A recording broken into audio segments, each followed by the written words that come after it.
your boy T-Bear reaction. Today's Wrestling Wednesday, and when this is a SummerSlam edition of Wrestling Wednesday, and we took out another video revolving around SummerSlam. That this weekend is SummerSlam for 2024 in Cleveland, and we just got to look at the best of SummerSlam. Now we're gonna look at the worst of SummerSlam with the worst matches of every SummerSlam as well too.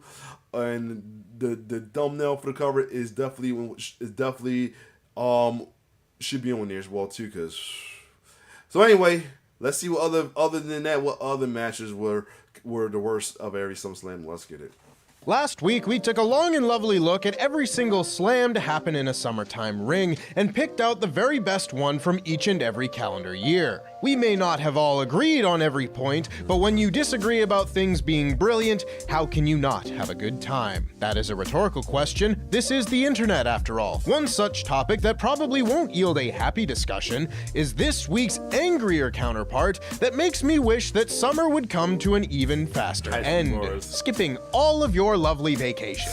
That's what you get for arguing in class. SummerSlam has had an appalling amount of stinkers over the years, and Newton's third law of list making states that every list has an equal and opposite negative list. So let's get into it. I'm Tempest, hailing from partsFUNknown, and this is the worst match from every SummerSlam. But before I get on with this list, make sure of course that you like this video, subscribe, and enable notifications to always on so you never miss a list just like it, and so that you never miss a worst match ever, just like the clip you'll see at the end of this video. 1988, Dino Bravo versus Don Morocco. It's not often that the fundamentals are what gets pointed out on these lists, but when the work is nothing is Dino Bravo, God rest his soul, but just the name alone, not surprised. Is clumsy enough for there to be an actual shoot ref bump, you certainly must lose marks. It takes a lot, but when arm drags and Irish whips are bad enough for me to notice them, then it probably is worth making note of. 1989, the Honky Tonk Man versus Dusty Rhodes. This match is mostly strutting, ass shaking, and with each other's hair, so just remember that when we say that the women's matches of the late 90s on this list were terrible, we aren't gonna let the men of the late 80s get away with it either. 1990, Randy Savage versus Dusty Rhodes. More of an angle than a match, with Sapphire turning on her polka-dotted partner in favor of the $1 Million Man's millions of dollars, and sensational Sherry looking like Will-O-the-Wisp took a supporting role in Cats. Bad times. 1991, The Natural Disasters versus the Bushwhackers. Again, nothing against the wrestler's name, but just the name alone. Another one, just the name alone. I guess you just say the name alone, I'm like, I can see it. There is a shockingly high number of spots shared between this match and the Bushwhackers versus Sheik and Volkov that featured on Worst Match Ever last month. Watch that show and not this match. 1992, The Undertaker versus Kamala, proving that not everything from SummerSlam 92 was brilliant in the eyes of Dave Bradshaw. Regarding this match, he said, dreadful. Really dreadful. The hearse could have driven faster, and then maybe the entrance wouldn't have been longer than the match. 1993, The Undertaker versus Giant Of course. What? Of course. Gonzalez. What an unfortunate year 1993 was for The Undertaker. Vince McMahon really looked at the match Taker had with Giant Gonzalez at WrestleMania 9 and said, yeah, run that back, DJ. I think the perception of him as a genius has quite possibly been over-exaggerated. 1994, The Undertaker versus Fake Undertaker. If you aren't someone who grew up watching the New Generation era, you know how bad this is. What if we took the Doink the Clown spot of doing the Man in the Mirror gimmick with a doppelganger and did it with the Zombie Man in the main event of the second biggest show of the year for 9 pissing minutes? 1995, Diesel versus Mabel. Obligatory annual crucifixion of this match. There are no more jokes to be made about this match. The well has run dry. The bottom of the barrel has been scraped. 1990. This is when because I'm come to me. This is when I started watching WF Tom faithfully as a kid, and we had the hot boxing on as well too to watch it.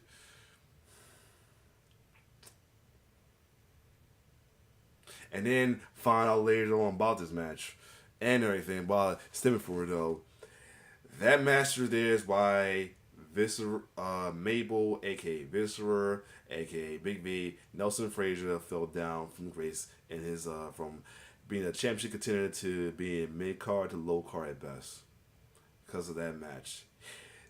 For those of you who don't know, he almost got fired over that match but Kevin Nash vouched for them because he broke Kevin Nash's back in that match.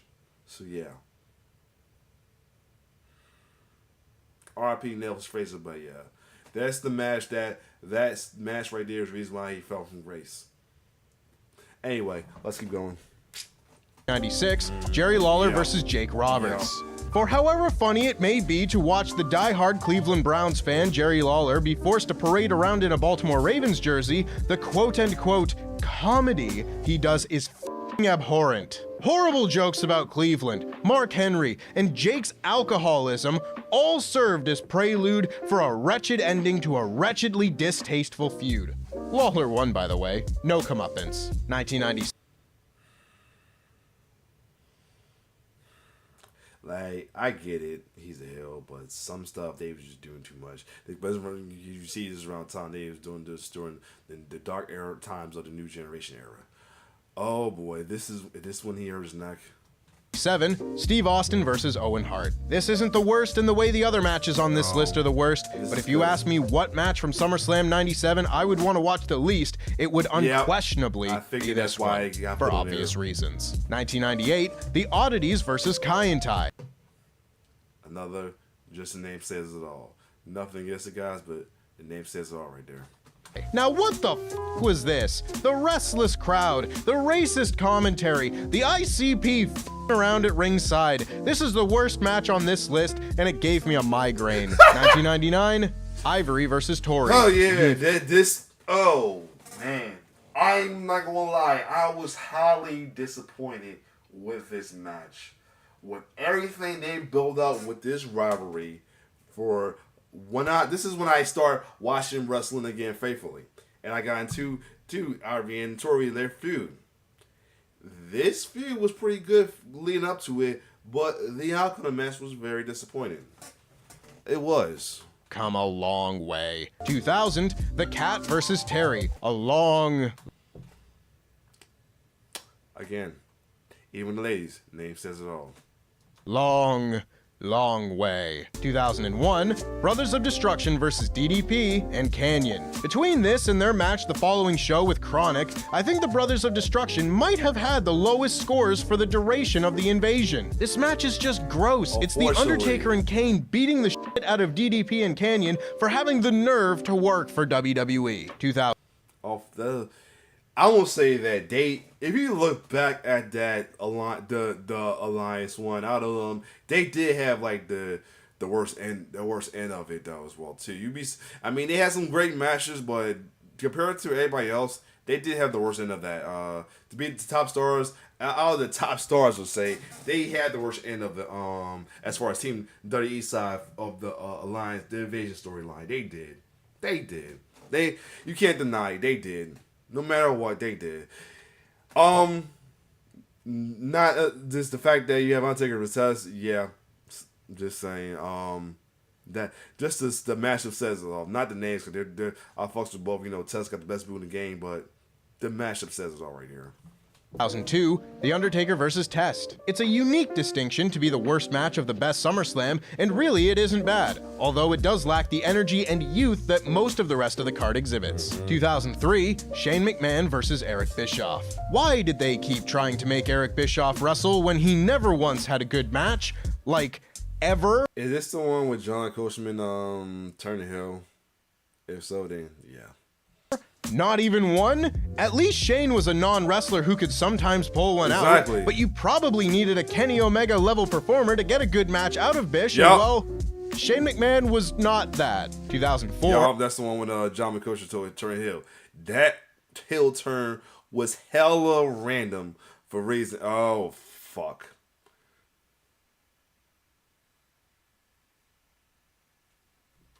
Kane versus Matt Hardy. My favorite stipulation. The I get to marry you against your will match. Curious how so many of the stupidest wrestling angles and matches involved Kane, huh? 2005. This is why I said, I don't care what anybody said. You could say unmasked Kane may have been the beast, but no. Till this day, I'll say half mask or Kane with the mask, but the tank linking up to Kane was the best Kane to me. I don't care what anybody said. That was the best Kane to me. Unmasked Kane was, I get it because he's a beast, Monster Hill, but at the same time, Dave was doing too much for him. And then, not to mention, other reason I'm having a little side moment because, that led up to him actually being the babyface against Edge because supposedly Snitsky made him fall into his baby and then Lita went to Edge.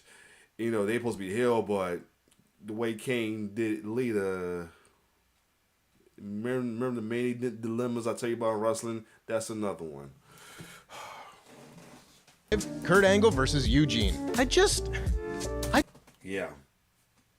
The matchup says itself right there. Just don't want it. I feel gross. Thank God this era is over. 2006, Batista versus King Booker. One SummerSlam trope that I simply cannot stand is, well, you're getting a finish in the other world title match.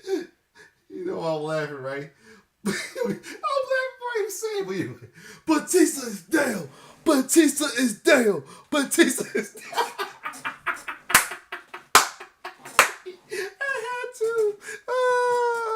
So we can give you a one for this. It has happened like 7 times, and it hurts the most when the match itself is bad, because no, I would not like to pay to see Booker and Batista wrestle again, thanks. Speaking of, 2007, Batista versus the Great Khali.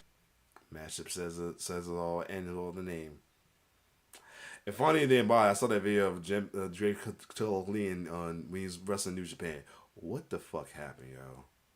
The Great Khali Depreciation Part 1. 7 minutes and a DQ finish, meaning we had to endure World Heavyweight Champion the Great Khali a little while longer. 2008, Triple H versus the Great Khali. The Great Khali Depreciation Part 2.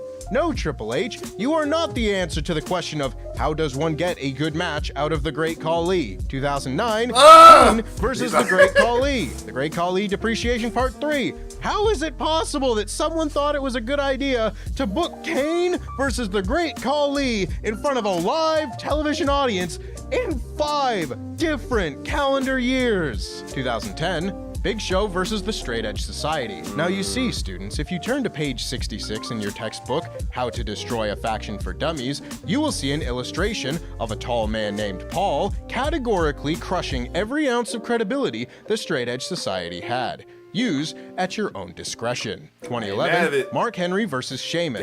A forgettable count-out victory in the ascent of the Hall of Pain. Also, I like that Mark Henry's victims decreased in size as he went from Big Show to Kane to Sheamus. Just interesting. One thing about the match, the build to it, and turn him to the babyface. Oh, Lord. Yep. 12, Kofi Kingston and R-Truth versus the Primetime Players. Of all the thrown-together tag teams to win the tag titles in the 2010s, I think Kofi Kingston and R-Truth might have been the most thrown together. I don't think I ever saw them even have a backstage promo together. 2013, Bray Wyatt versus Kane. Hey, what's an old gimmick match people found exciting we can bring back? How about an Is it funny that Kane never won an Inferno match? It's funny, right? Something to think about. How is that Kane never? This is a match made by Kane, but he never won an Inferno match. Inferno match. Great, let's do it. But no one gets set on fire. Oh, okay, well, at least it will keep it one-on-one, and let's make the Wyatts put out the fire and just get in the ring. So, just a the ring is hot match then. Yeah, bollocks.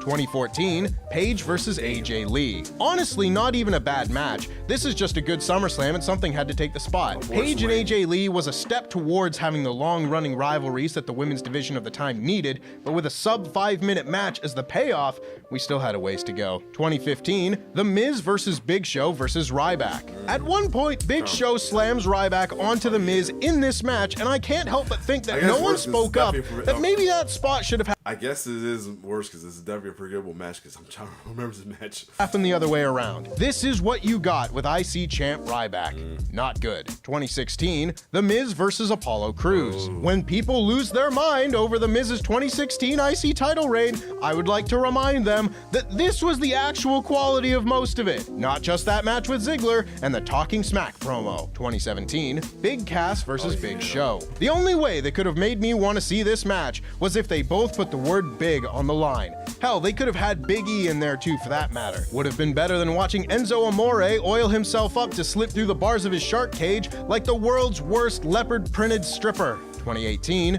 Braun Strowman versus Kevin Owens. This era of Kevin Owens being used to get the other projects of the time over really left a bad taste in my mouth. Braun just beat him in under 2 minutes and it made me sad. 2019, Kofi Kingston versus Randy Orton. Remember when I said having 2 world titles means they will just offer up a dog shit finish for one of them at SummerSlam? This might be the most egregious example of this. 17 minutes of a truthfully very boring match that just ends. And you know what? I paid to watch this one live. I didn't get to pay to watch another finish, so give me a finish. Yeah. The reason why I'm like, because you know, this would eventually lead to that quick second match with Brock. But they did this title run so dirty. Kofi, I felt so bad. 2020, The Fiend versus Braun Strowman. Oh, wait.